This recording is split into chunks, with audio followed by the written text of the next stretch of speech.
Hello, guys. Today we're going to talk about impersonal passive. This is a topic that is very extremely related to the passive voice. So let's remember that the passive voice is used when we don't want to mention the subject, we don't really know who the subject is, okay, or we want to take agency or responsibility from the subject, okay, and we want to emphasize the action. So in the impersonal passive voice, okay, it is used basically with the same situations, but also when you are going to provide of some information and you don't really know the sources of this information, okay, or you just don't want to mention the sources of this information. So, for example, over here we have this wonderful lady, and she mentions it is thought that there were 500,000 rhinos in Africa and Asia at the start of the 20th century. The number of wild rhinos is estimated to be around 29,000 today. So, can you identify a passive voice sentence? Well, you can pause the video if you want to take a little bit longer, okay? But over here, we identify two passive voice sentences. Okay, let's work in the basic structure that the passive sentences have. Okay, which it is usually the subject that before used to be the object in the active voice. Okay, in this case comes to be the subject. We need a verb, the verb to be. This verb can be changed if we're talking in present, in past, or in future. In this occasion, we have the passive voice in simple present, therefore, we have the verb is and the verb in past participle thought.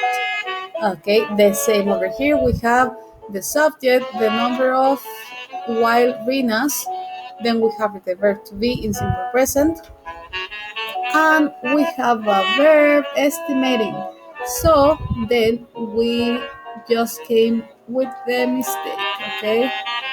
We have to notice a mistake, and this is a mistake because after the verb to be, we have to have the following verb in past participle, okay, which is estimated. So let's see, over here we have two other examples of impersonal passive voice.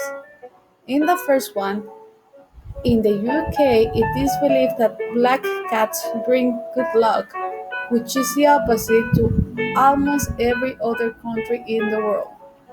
So we can identify the impersonal passive voice because most of the time it is going to begin with the I forgot the name, the subject, okay, the personal pronoun it. Okay, most of the time or half of the time it is going to start with it. Then we have the verb to be, is, and then we have the verb in the past participle. Okay, and over here we have that is introducing the next clause. Okay, on the other hand, we have the subject, okay, but in this occasion we are not using the personal pronoun it, but we are using the subject itself, okay, which in this case is dogs. Then we have the verb to be, okay, again in simple present, okay, but in plural form. And then we have the verb in the past participle form. Dogs are assumed. Okay, when we have this type of structure, okay, the next verb that is going to follow this verb assumed in past participle must be in the infinitive form. Then we came to the two different structures of the impersonal passive voice. It, verb to be, verb in past participle, that, and the clause. Or subject, verb to be, verb in past participle, and the verb in infinitive form, to be. Okay, over there we